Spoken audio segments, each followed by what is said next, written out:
Hello everyone, another day, another vlog, and another content. And this is the part 39 of my daily vlog or my daily content. Umaga nga pala kami bumiyahe dito at nakipag-meet up kami sa aming supplier. Dahil alam nyo naman na nagpapagawa tayo ng bahay, kaya kailangan din natin ng mga lisensyadong pinto. At lisensyado nga din pala yung binayaran namin dyan. Binayaran na pala namin to para wala na masyadong problema. Then right after, dumaan lang kami sa 7-Eleven para bumili ng pagkain. Dahil nga nilibre tayo ni Foreman that time. Then right after namin pumunta ng 7-Eleven, umuwi na din kagad kami. Di ba mabilisan lang ang emote dahil hindi na ako hindi na ako nakapag-film or hindi na ako nakakapag-take ng video. After lunch na that time, pero parang haggard ako dyan. Parang always naman yata nakahagard si mama kasi yan pa pinagagawa. Tapos ang bilis ng clip, no, dito gabi na to, pumunta na kami ng palengke. Bumili lang naman kami dyan ng mga ingredients, kaya lang naabutan kami ng malakas na ulan. Madami din talaga nangyari nung araw na to, kaya lang hindi ko na na-video. Ang hirap din kasi mag-voice over lalo na pagka madaming video or matagal yung video. Minsan ang hirap din mag-isip ko ano yung mga sasabihin ko. Pero ginusto natin to kaya kailangan natin panindigan or pangatawanan. At dito nga sa salon, nagbalot na din kami ng parcel. Kumbaga nag-record na ako ng mga way-bill, then after no, nagbalot na tayo ng mga parcel. Kahit nga umuulan, bumabagyo ng malakas, malala pa din po ang pa-order natin sa online. Kaya naman patuloy po kami nagpapasalamat sa lahat po ng sumusuporta at tumatangkilik ng The Unbeatables product. Sa mga nagtatanong kung saan pwede ma-avail yan, pwede nyo po ma-avail sa ating Orange app at sa ating Black app. At after namin magbalot, so umakyat pa ako dito sa pinapagawang bahay, kaya lang napakadilim. Kasi nga gabi na that time, kaya hindi nyo masyado maaninag. Pero kung malinaw yung paningin nyo, makikita nyo naman. Ito na nga pala yung update sa pinapagawa natin. Medyo malaki-laki na at dito na tayo sa second floor. Medyo kahit papano nagkakaroon na siya ng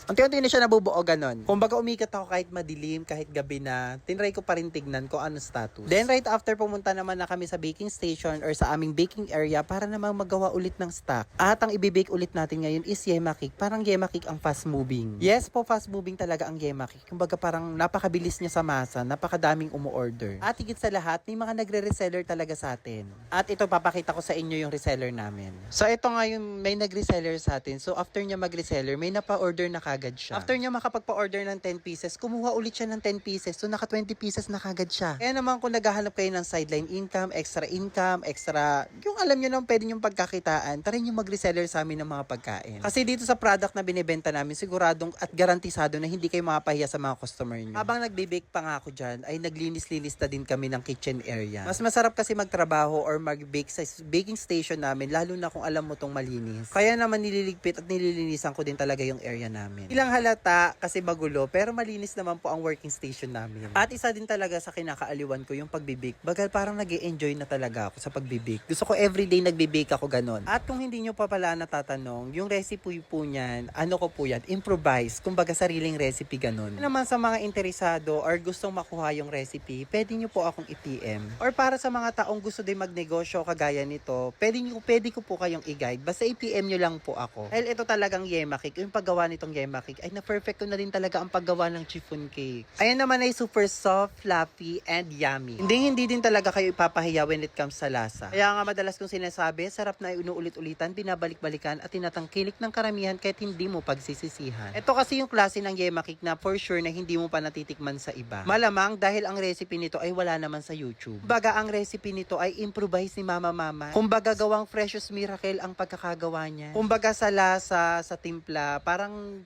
mahirap siyang gayahin ganun. Depende na lang kung makukuha nyo sa akin ang recipe. Kumbaga sa mga nakakatikim ng Yema Cake, sinasabi nila sa akin, premium taste daw talaga ang atake. Kumbaga, presyong pangmasa pero yung lasa niya pang malakasan. Pwede natin ilaban sa pangmamahalin ng mga bake shop or mga pastry, kung gano'n. Pwede natin siyang itapat, kumbaga may bitaw siya. Kaya naman kung taga Mariveles lang kayo at di nyo pa ito natitikman, open po kami for pick up and delivery. At kung factory worker ka man, gusto mo ng extra income, extra sideline, pwede po kami for reseller. Kumbaga, open po kami sa lahat ng mga gustong kumita at gustong magnegosyo. At kung malayo man po kayo sa aming lugar, open po kami for franchise po ng recipe. Kumbaga sa franchise po ng recipe namin, napaka-minimal fee lang po or napakababa lang po ng fee nun, pero yung full guidelines and full recipe ay ibibigay ko po sa inyo and full process. Kung baga yung maaari yung ibayad sa franchise fee ng recipe ay maaari yung kitain sa isang set pa lang ng Yema Cake. Don't worry if ever na mag-franchise man po kayo ng recipe, meron po tayong GC for lifetime guidelines or lifetime advice or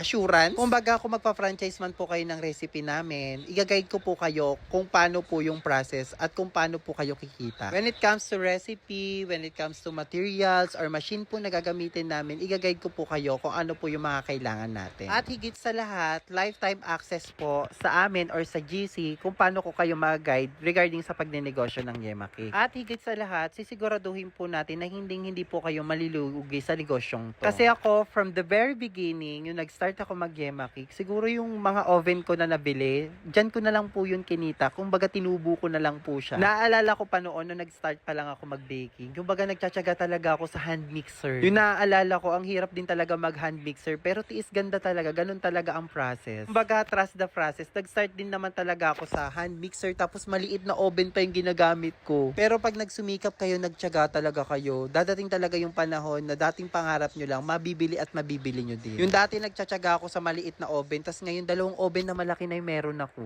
At yan ay kinita ko lang naman po sa mga sideline business ko. Kumbaga, dyan sa paggagawa ko ng Yema Cake, ganun. Dahil sa buhay, tamang diskarte lang po ang kailangan natin. Kumbaga, kung tatamad-tamad tayo at wala tayong gagawin, wala din talaga mangyayari sa buhay natin. Kaya naman sa buhay, kailangan din talaga natin maging consistent. Kumbaga, kailangan natin talagang pangatawanan at gawin yung mga bagay-bagay na kailangan talaga nating gawin. Kumbaga, hindi lang dapat tayo sa umpisa lang magaling at mahusay. Dapat araw-araw. At higit sa lahat, lagi natin lalabanan ang katamaran sa mundo. Dahil ayan ang dahilan kung bakit tayo naghihirap minsan. Pero madalas talaga, madami naghihirap dahil sa mga katamaran. Dahil kung hindi din tayo tatamad-tamad at wala tayong ginagawa or kung meron man tayong ginagawa, hindi tayo maghihirap. At naniniwala ako dyan dahil may time din talagang tinatamad ako at wala din akong ginagawa. At sa pagkakataong yun, nare-realize ko talaga na pag wala kayong ginawa, wala kayong tinrabaho, wala kayong baga parang ambag sa isang araw, wala din talaga kayong aasahang blessing. Pero kung araw-araw kayong masipag, matyaga, minsan talaga hindi nyo na alam kung saan dadalhin ang blessing.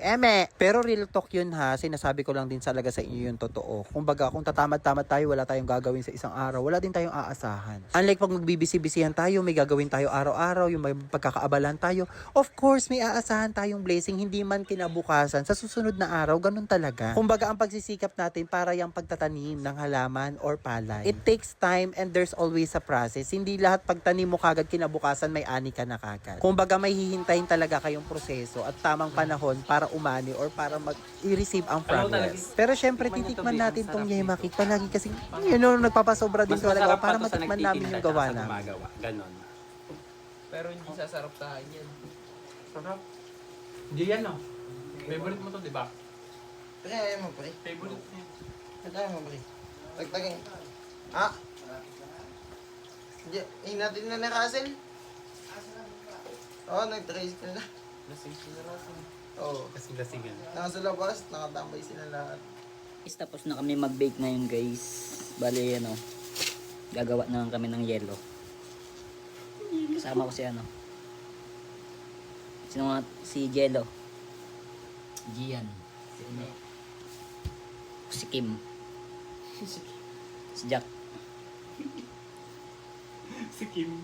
Right after namin mag-bake, lumabas na rin kami, pauwi na kami dito sa Maangay, pero umuulan. Kumbaga araw-araw na lang talagang umuulan, no? Grabe yung panahon, ayaw magpahinga. Pero lagi tayo magre-raincoat or magsusuot ng raincoat dahil natin yan, baga safety repellent natin yan para sa ulan. At sa lahat, para maiwasan natin ang pagkakaroon ng sakit. Sa panahon ngayon, kailangan din talaga natin maging maingat at ingatan ang ating pangangatawan or ang ating health. Dahil napakahirap magkasakit ngayon, bukod sa magasto, aberya pa dahil sa mga trabaho na maaari natin iwan or hindi magampanan. Kaya sa panahon ng tag-ulan, mas mabuting pangangalagaan natin ang ating mga kalusugan. At higit sa lahat, huwag tayong magpapagutom. Dahil mahirap din pag pinabayaan natin ang ating mga pangangatawan.